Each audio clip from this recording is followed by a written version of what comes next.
Sebut nama Allah. Ni orang lain punya. Nak letak balik takut orang nampak. Nak mengaku takut kena marah. Sampailah saya keluar pada air haid, benda itu tak jemput. Bukan saya punya lah, orang lain punya. Dia tanya, siapa tak? Satu lagi kes di mana saya letak atas meja, orang masuk dalam bilik, macam tadilah. Dia angkat sekali, dia bawa keluar, saya mencari endau satu sekolah.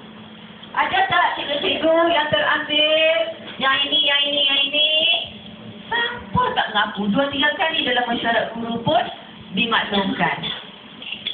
Tak juga. Kemudian dah lepas bulan lebih lah, dekat 2 bulan. Saya mencari benda lain. Saya terjumpa ia dipelit di rak segar. Sejak dari dah Allah. Kenapalah tak mengaku? Bukan nak kena marah pun, kita memang mencari. Ya?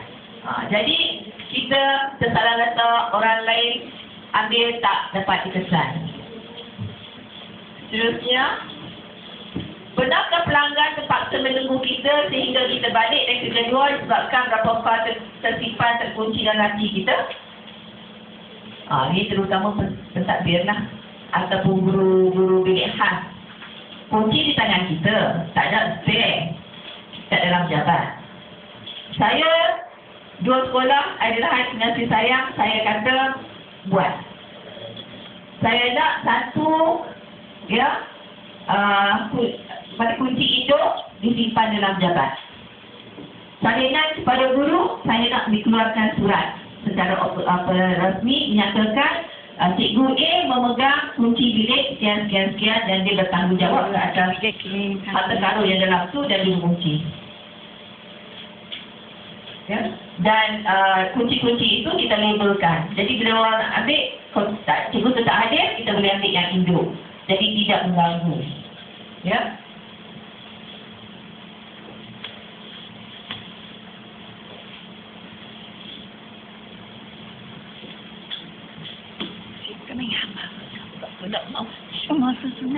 Pernahkah anda mengalami kesukaran mengambil masa yang lama memindahkan barangan di satu tempat di dalam sekolah atau rumah? Nak pindah sebabnya mencari-cari. Tak disusun mengikut keutamaan. Yang nak diguna duduk kat bawah.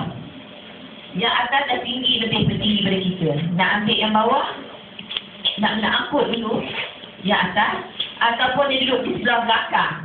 Jadi nak ubah yang kat depan tu dulu. Berpeluh lah juga. Ya.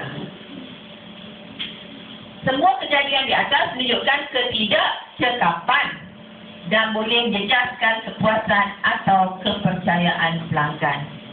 Selalunya kita berhadapan dengan ibu bapa bila melibatkan file-file peribadi budak, ya, pelajar, file disiplin, kita nak cek. Ya.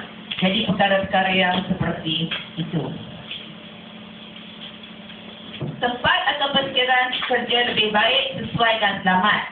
Pekerja lebih bermotivasi, gembira, seronok, harmoni dan bangga.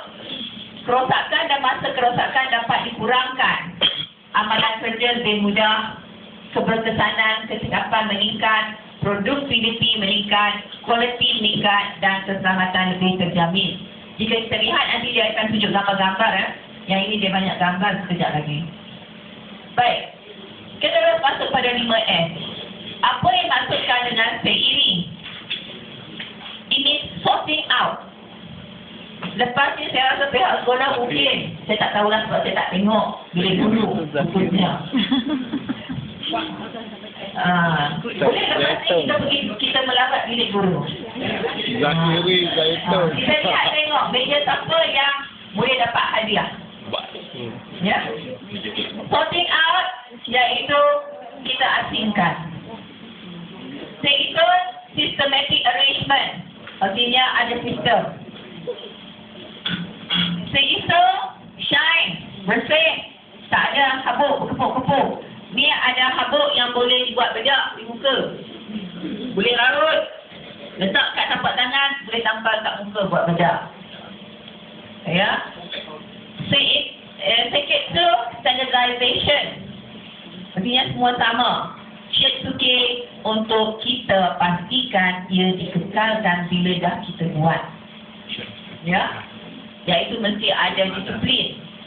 Okay.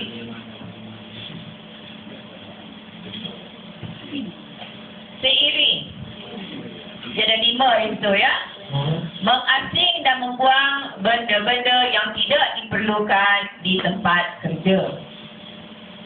Kalau tak percaya, mungkin satu-satu dan lain ke, kalau ada masa, cuba tengok di tempat kerja kita. Ni kita dah nak masuk tahun 2010. Ada barang kalau kita kemas sekarang, yang tahun 2005 tu ada tersimpan lagi, yang kita tak guna. Betul. Kertas soalan yang dah outdated, buku-buku yang dah tak dipakai dan sebagainya. Buku pelajar yang tahun-tahun dulu pun ada lagi. Ya, Prof. Yuji Aida ni dia kata the art of throwing away. Ya, iaitu membuang sikap suka menyimpan barang yang tidak perlu. Tu macam kawan. Ya. Tak barang. Yang ini saudara perempuan kita dapat lihat pada orang tua-tua.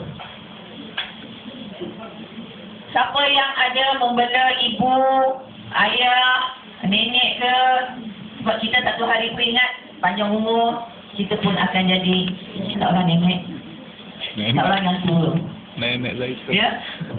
Jadi mereka suka menyimpan. Contohnya botol-botol yang dah dipakai, dibasuh, dikeringkan, dia akan simpan banyak-banyak.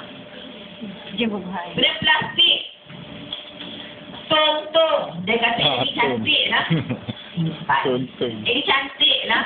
Simpan. Dalam stok kita tu penuh dengan harta-karun itu saja.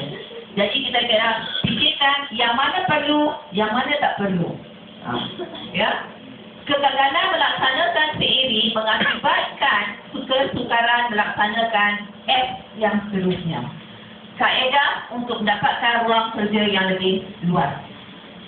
Saya tengok kat bilik guru selalunya, atas meja kiri kanan betul-betul.